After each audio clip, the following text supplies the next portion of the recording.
In this exercise tutorial, I'm going to be taking you through a shoulder exercise known as the dumbbell press and hold.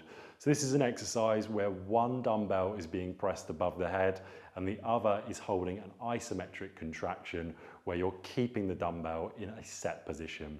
Now the first thing is, whether you've got really heavy weights or light weights when you're doing this, you're going to bring your feet hip width apart, bring your shoulders back, and the first thing I want you to do is do a hammer curl.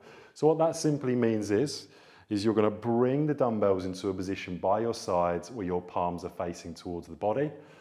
Hammer curl the weights up until you've got a position where the dumbbells are on your shoulders.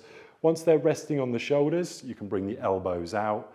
Now I'm going to brace the core here as hard as I can to make sure I can maintain a neutral spine. Press one weight up. You'll notice, of course, I'm working my right side here as I press the weight up, but my left side has been working to hold that set position.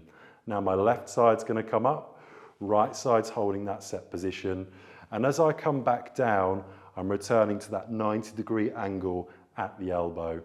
Now, of course, you're going to repeat this for your desired amount of sets and repetitions, slowly controlling the push and the lowering phase of the exercise.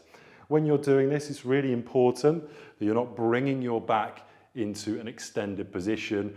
Squeeze your core and glutes and make sure you hold and keep that neutral spine position as you do the exercise. That's how to do an alternating dumbbell press and hold, otherwise known as an alternating shoulder press and hold.